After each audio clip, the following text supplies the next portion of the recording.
द्वारकाधीश श्री कृष्ण जो कि भगवान विष्णु के अवतार थे, उनके देह त्याग देने के बाद बहुत कुछ परिवर्तन हुआ था सारा संसार में। लेकिन जैसे कि उनके बसाया हुआ भव्य और दिव्य द्वारका नगरी जल में डूब गया था, जल के अंदर आ गया था। लेकिन एक सवाल सबके मन में आता है कि श्री कृष्ण के जाने के बाद उनके 16,108 पत्नियों का क्या हुआ। चलो जानते हैं इसी वीडियो में। नमस्कार दोस्तों, आपको रीटोल्ड स्टोरी पे स्वागत है। अगर आप हमारी चैनल पे नए हो तो चैनल को सब्सक्राइब कर देना और वीडियो को लाइक भी कर देना।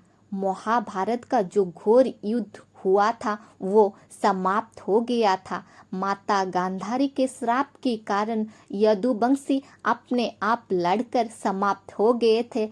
सारा यदुवंश ध्वंस हो गया था। अपने आत्मियों को, अपने अपनों को आंखों के सामने मरते हुए, अंत होते हुए देखकर श्री कृष्ण अंदर ही अंदर टूट गए थे और दुख में प्रवास क्षेत्र में एक पेड़ के नीचे जाकर विश्राम कर रहे थे। उनके पैर को मृग के कान समझकर एक भील ने जहरीला तीर मारा और वो तीर जाकर कृष्ण के पैर पर लगा। इसी कारण प्रभु ने अपना प्राण त्याग दिया, अपना देह त्याग दिया था। बलराम दाऊ को ये बात जब पता चला कि उनके अनुज ने नहीं रहे देह त्याग दिया था, वो ये दुख को सहन नहीं कर पाया और अपना प्राण त्याग दिया।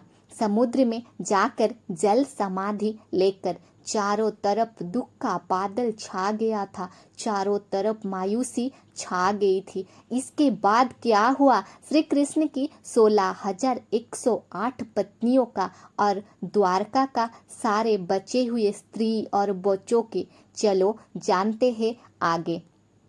श्री कृष्ण की 16,108 पत्नियां थी। इनमें से अष्टपाट रानी थे रुक्मिणी, सत्यभामा, जाम्बुवती, कालिंदी, मित्रविंदा, सत्या, भद्रा और लक्ष्मणा ने। श्री कृष्ण ने अपने देह त्याग दिया था और इनसे पहले सारा यदुवंशी अपने आप लड़कर खत्म हो गए थे। सारा यदुवंश ध्वंस हो गया था। जब ये दुख का बात, ये दुख समाचार अर्जुन तक पहुंचा, वो दौड़कर आ गया और द्वारका में पहुंचकर देखा चारों तरफ कैसे अद्भुत दृश्य है और हर जगह स्त्रियों की रोने का आवाज आ रहा है। उसको कुछ समझ में नहीं आ रहा था, वो अकेले कैसे संभालेगा ये सारे स्थिति का। वो जाके पहुंचा श्री कृष्ण के मृत शरीर के पास। जब अर्जुन ने श्री कृष्ण को मरते हुए देखा, वो कुछ समझ में नहीं आ रहा था, उनका स्मृति जैसे नहीं आ रहा था, वो टूट गए और रोने लगे। फिर भी खुद को संभाल कर और श्री कृष्ण के मृत शरीर को अंतिम संस्कार किया। फिर वो जगह को गया जहाँ पर सारे यदुवंशी लड़कर देह त्याग कर दिया था और उधर भी सबका अंतिम संस्कार किया। फिर वो पहुँचे द्वारका में जहाँ श्री कृष्ण के पिता वसुदेव, उनके 4 पत्नी और श्री कृष्ण की पत्नियाँ उपस्थित थे। लेकिन अर्जुन ने श्री कृष्ण की जाने के बाद किसी को भी खबर नहीं दिया सिवाय वसुदेव की।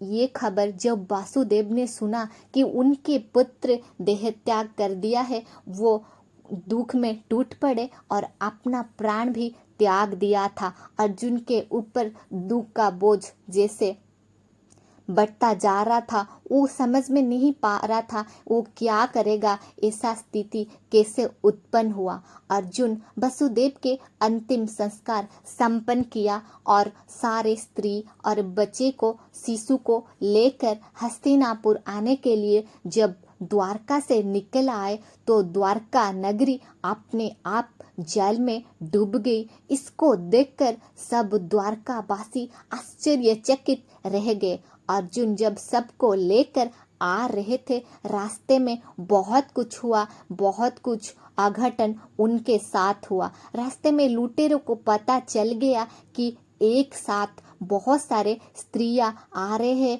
उनके पास धन और दौलत मौजूद है। लुटेरों ने इन निहत्था स्त्रियों को जंगल में आक्रमण कर दिया, किसी का गहना लूट कर ले गए तो किसी सुंदर कन्या को अपने साथ घसीट के लेने के लिए प्रयास किए। अर्जुन बहुत चिल्लाया, बहुत चीखा, फिर भी लुटेरों ने नहीं सुने। जब अर्जुन क्रोध में आकर अपना अस्त्र अपने हाथ में उठाया ये लुटेरों को रोकने के लिए, लेकिन अर्जुन विफल हो गया, क्योंकि उनके हाथ से छूट गया उनका गांडीव, जो गांडीव को लेकर अर्जुन महाभारत युद्ध में विजय प्राप्त किया था, वही गांडीव आज अर्जुन उठाने के लिए सक्षम नहीं था। फिर भी अर्जुन ने गांडीव को छोड़कर बिना अस्त्रों में लुटेरों के साथ युद्ध करके सभी को, सारे स्त्री और बच्चे को बचा के लेकर आए और हस्तिनापुर पे आकर पहुंच गए।